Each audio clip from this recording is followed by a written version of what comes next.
how do you balance this complete acceptance of yourself with still having to learn and still having to grow?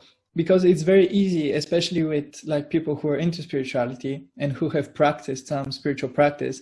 After some time, it's very easy to say, oh, actually, I am already enlightened. I've always been enlightened. There's nothing more for me to do.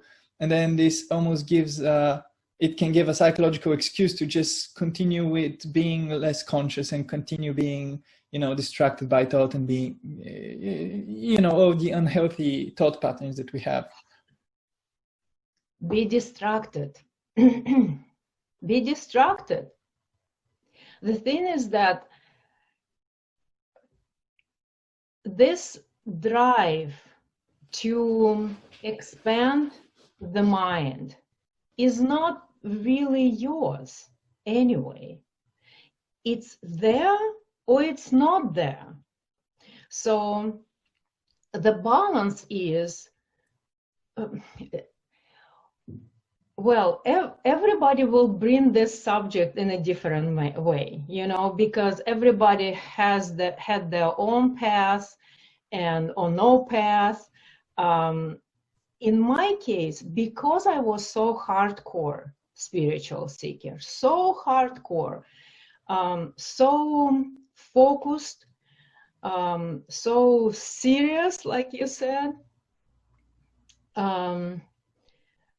for me, balance is actually now from where I'm standing right now. I see that for me, balance is that letting go, is that relaxation, and just identify, fine, just go live your life and have troubles and difficulties and let the mind wander and identify. Because at some point, if that drive is there, it will bring you back to more mindfulness, more insight, more wanting to go and learn and experience, and you just give it a time. Mm-hmm. Otherwise, in my case, it was more and more and more encrusting in that identity of a hardcore spiritual seeker. Look, I said like thousands of hours of meditation, can sit an hour, you know how, oh, I can sit an hour in meditation and you can't. Or I don't know, something like that. I am constantly exaggerating because that's how it comes out from me. It's not like I'm doing specifically, that's how it comes out from me, because I want to portray this also from the other side that is laughable. Yeah. No, I agree. But do you also agree that there are some people for whom, well, this lesson of being in yourself and accepting yourself for who you are was the right lesson for you? But do you agree that some people, that's the wrong message for them, and some people, for them, it's good to kind of follow this seeker identity, and at some point, maybe they will reach a point where they no longer need it. Kind of like, you know, you need a raft to cross the shore to the other shore, but then you leave the raft. So do you agree that this message is good for you and other hardcore seekers or people like you, but not for everybody? It probably was good for me. Because it happened. You know, what is... the mind can talk about different scenarios, but what happened is happened. That is real. That yeah. So I know where you're going. You want me to tell you that for you it's needed. Well, and you're right.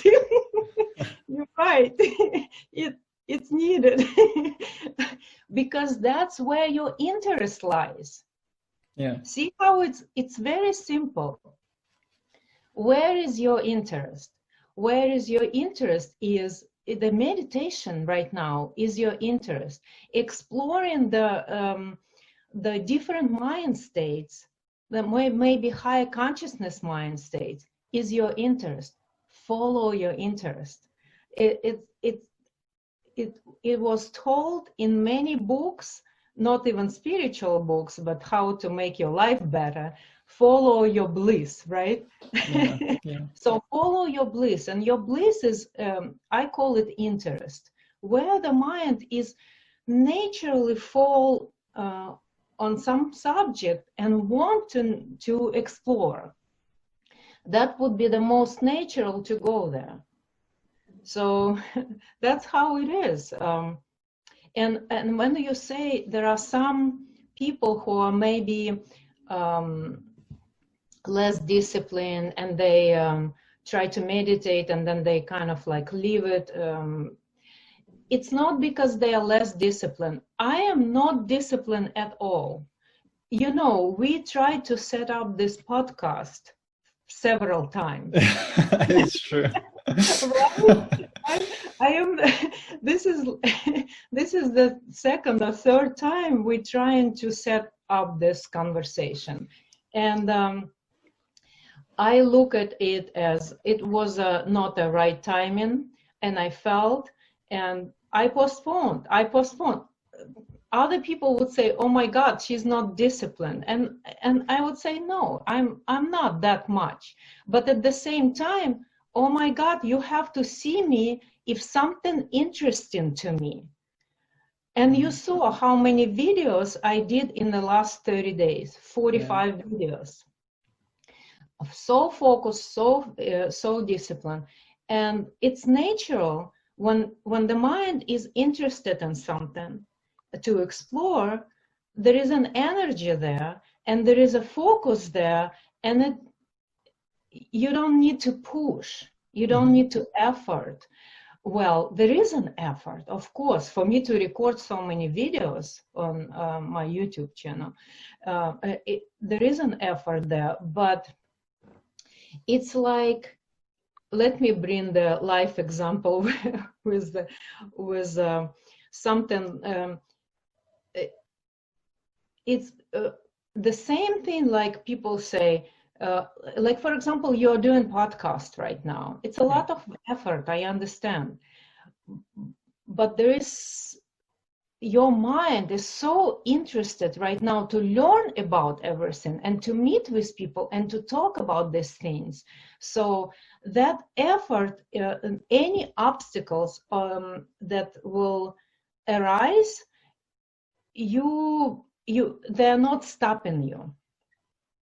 It's like in business, the same thing, though I'm not a businessman, but I love to bring all this like life examples too. Yeah. When you choose a profession or you have a business that you really love to do, that is interesting for your mind to explore, you can have any kind of obstacle that will not stop you. If the obstacle is stopping you, then you're not doing something which is yours, basically. You're doing for all kinds of different reasons, but it's not really the gist what your mind wants to explore. Yeah. So the same is with spiritual search. Imagine spiritual search is like a business. The same thing. Any obstacle. Right now you have an obstacle. You sat down and you were like not into meditation. That's an obstacle.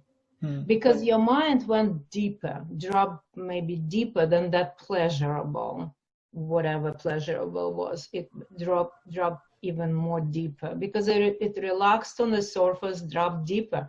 And deeper, there's more, more stuff, right?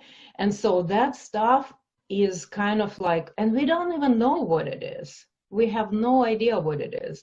It's some deeper stuff that came out, and the mind doesn't want to deal with it yet. It doesn't want to see, it doesn't want to feel, it doesn't want to sense it at all.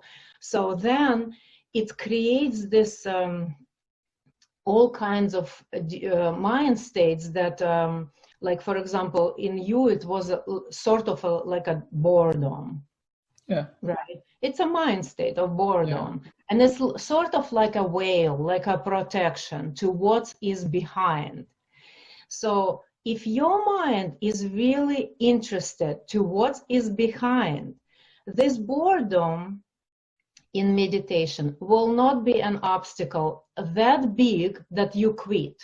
Yeah.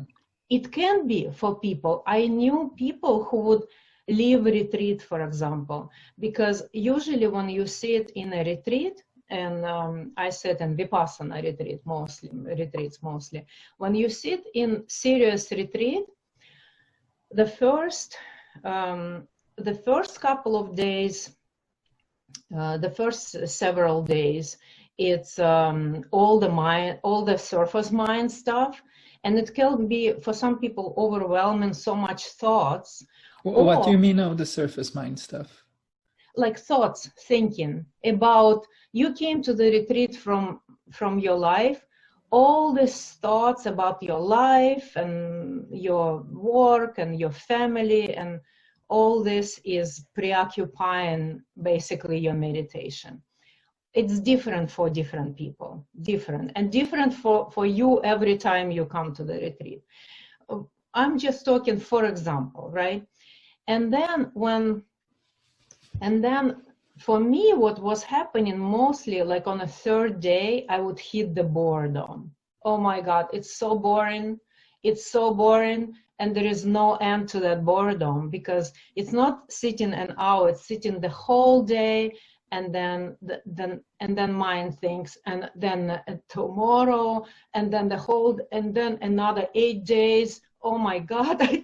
And the boredom is very difficult mind state to sit through. It's a big obstacle. Falling asleep too. It's all obstacles to because there is some processes going on in the mind, and so when the first layers, kind of like the first thought, like lots of thoughts go away, and it's not just sitting 1 hour, it's sitting all day basically, you know. So it's like the thinking can exaggerate, and you sit through this specific technique, you know, yeah. Like not really following your thoughts. Of course, sometimes you follow, sometimes you, and so on. But then this boredom is very interesting mind state, and it's very difficult because thoughts entertaining, boredom not very much. And only if there is this mechanism in your mind, which is you have no control of, if your being is interested in this or not, you have no control of. Your mind have no control of. Mind have a boredom mind state. Why would you stay? Why would you persevere and sit in that boredom hour after hour after hour? Because there is something bigger there, yeah, that is in play, right? So that's when you ask me, so how would you say for people who don't have a discipline, or they don't want to effort and so on, I would say find something that is interesting for you, follow that. And then you never know, that may be one step, and when maybe you will try for a month, and then you come back to meditation. You never know it's like basically what you think you are interested in, what you think you need, what you think you need to go and progress and achieve enlightenment versus what's real. Yeah. And so it's good to know that, because it takes all the responsibility from sort of become responsible of and creating some kind of business plan how to proceed. Because whatever your path is, it will unfold. It will unfold.